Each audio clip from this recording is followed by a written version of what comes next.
I thought it was an excellent season. We laid the foundation for this franchise.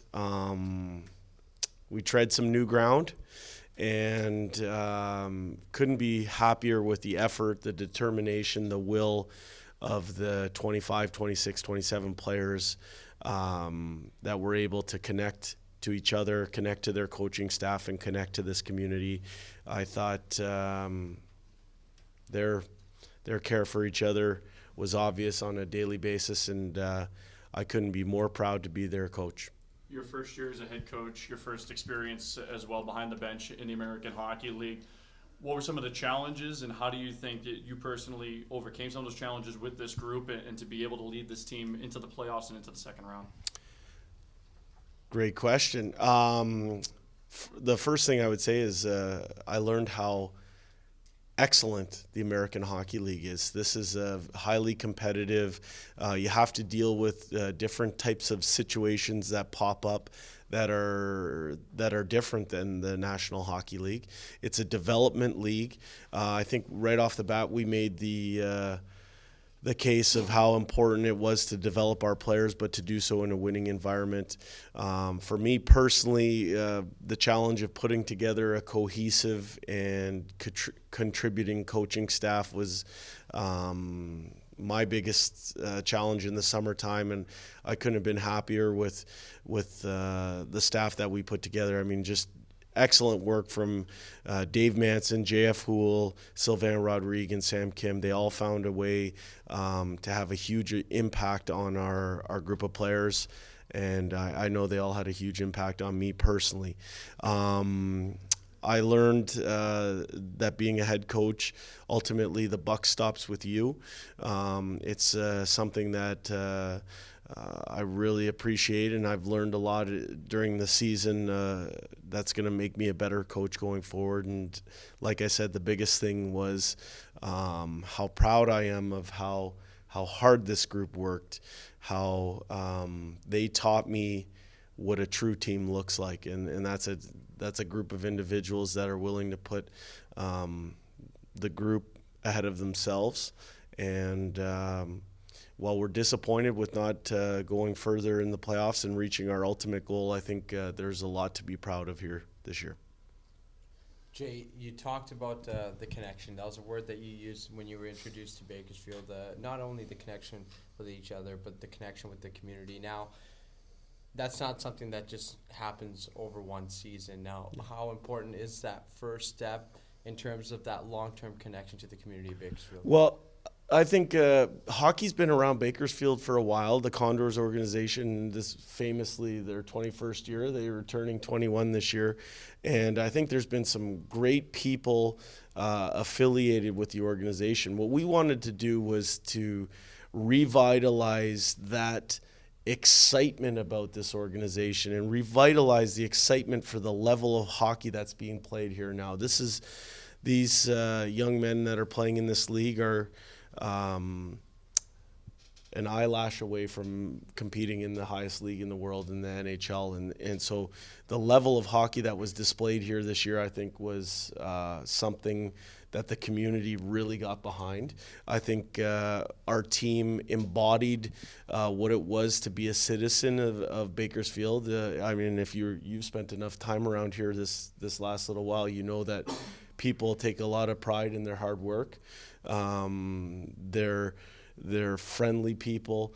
They're people that are engaging, and they're proud of where they come from. And I think if you talk to our players who spent a lot of time in the community, off the ice, they're proud to be a Bakersfield Condor, and we wanted to reestablish that and do it at this American Hockey League level, the highest level that this city has seen.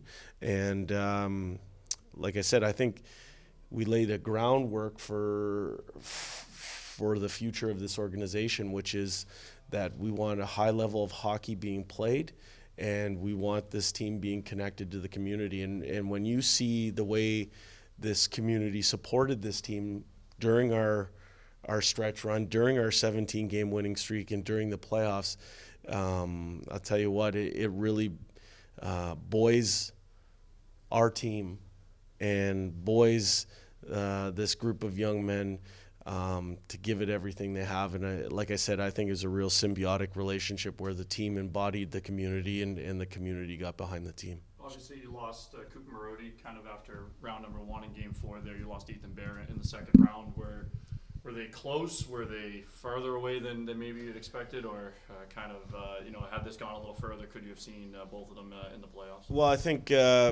Kyler was done for the year. And that was a big loss. He's a really good hockey player that provides an element of skill and has a bright future in front of him. Cooper was close to getting back to skating, and who knows how far he would have been away. Those are two big losses, two big offensive losses. And I think if you look at the games that we didn't win in the San Diego series, we never got above 2 goals. And so that's a goal a game right there with those 2 guys missing. But you can't underscore some of the other people that we missed along the way as well. We lost Luke Esposito, Ethan Barrett.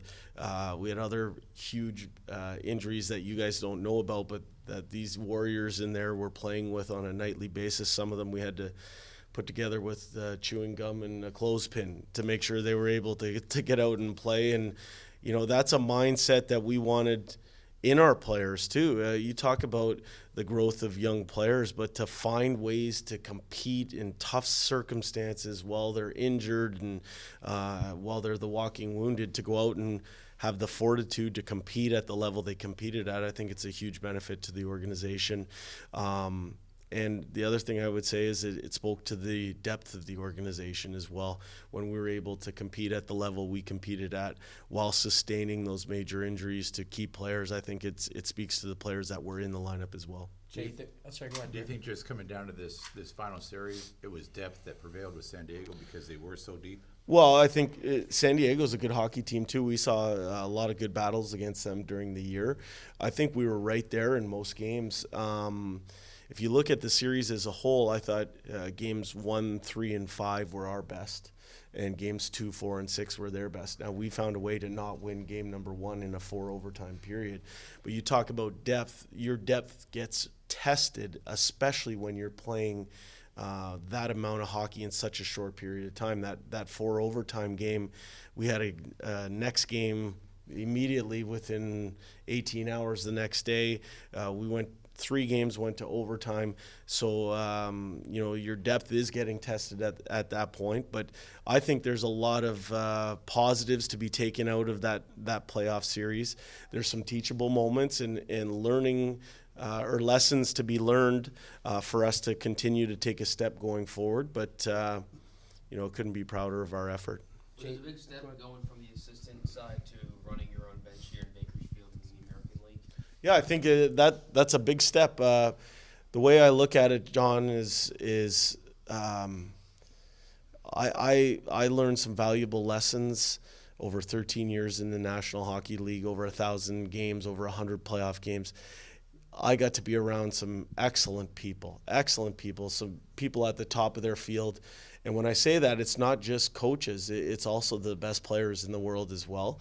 And the way I looked at it was I wanted to sharpen my skills for when my opportunity came. And I try to be as good of a student as I could be. And a lot of the things you saw put in place this year were the result of taking copious notes over 13 years, both physically and mentally, and the experience of being in some of those situations before. I really enjoyed being a head coach this year, and like I said, the best part of that was getting to work with my staff on a daily basis and getting to work with players who bought in completely. I told our group this is one of the most enjoyable groups of people I've ever been around, and I've been around some good teams along the way. Jay, we know what the usual regimen is for players after they maybe take a few weeks off, then get back in the gym, then skating. But what does an off-season summer look like for you, the head coach of the Condors? For me, I'm taking the next couple of days to wrap up our season. So the coaching staff have meetings. We have player evaluation meetings as well with the players, give them a template for their summertime. and their future going forward here. After that, I've been away from my family for a solid 8 months. So I'm going back up to Edmonton where my wife and 2 daughters are living. So I'm going to go be a dad for a little bit, go to do some dad things like go to soccer games and coach soccer and take my kids to school and reacquaint myself with my family. And then after that, I like to recharge my batteries by going back to where I'm from, which is in Ontario. My wife and kids and I, we have a cottage up in Halliburton. Spend a lot of time fishing, a lot of time walking, a lot of time running, and recharging the batteries and get ready for important 2019 and 20 season. Where will Jay be in 2019 and 20? I don't know. Are you trying to tell me something, Griff? Here? Or what? There's talk. Well, yeah. You know, I thought during the playoffs there was some articles that came out, and I thought it was a real compliment to the Bakersfield Condors that we were making national news in Canada there, that reporters based out of Toronto were talking about the Bakersfield Condors and some of our players and some of our staff members. But you know, that goes back to what we talked about to our players right off the bat at the start of training camp, was that we wanted to make sure that we were winning games because you know, as important as developing is, we want to win.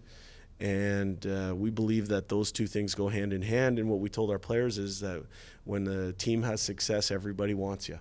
And, you know, I think you'll see the benefits of this team, this 2018-19 Condors team. You will see the benefits for our organization here for years to come. Jay, with all the moving parts at this level of hockey and all that adversity that comes with that, with guys moving up and down, how were you able to find success and consistency with this team when you had so many guys getting that chance to go up to play with the Oilers? Yeah, a very good question. We believed in a next man up philosophy. We believed in our team structure, in our team habits. And we felt that our structure protected everybody, so that regardless of who was in the lineup that night, we had a way of doing things or a set of standards, and we wanted our team that night to play to those. And we felt that when we did that, it gave us a chance to win. It speaks to the organizational depth we have, and I think the mindset of our players of sticking with things and being persistent. You know, and like I said, our players did an unbelievable job at that. A lot of good things accomplished this year, but at the end of it all, we have to continue. You know, we have to continue improving to take a step next year. And how gratifying is it as a coach to develop guys and see them get that shot up there, especially someone like Josh Curry and all he's been through? What was that like for you? I can tell you guys the absolute best part of being an American Hockey League head coach was to be able to make the phone call or tell somebody for the very first time that they've achieved their lifelong dream of making the National Hockey League. Those are memories I'll always have and take with me. And I think it happened 5 times this year where 5 players got their first call to the NHL. I think it speaks to the team success that we talked about, and couldn't be happier for those individuals. I was really, really happy. That's my favorite part of my job. Who had the best or most memorable experience? Yeah, I think the most memorable one for me might have been, I'll give 2. Well, one was Joseph Gambardella. We were stretching as a team and getting ready to get on a bus, and I pulled him aside, and I think he thought he was in trouble.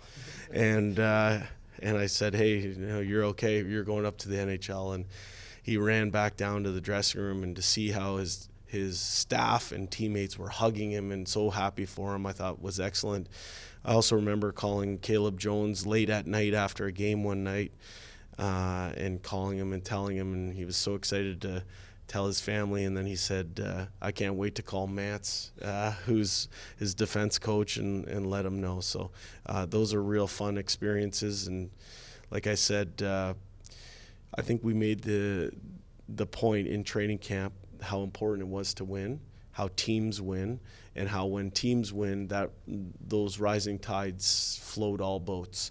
And you know, when you see that, you see the career years that our individuals had, and you see the team success. That's what hockey's all about. And like I said, we did a lot of really good things this year. We're going to need to take a step forward come next year.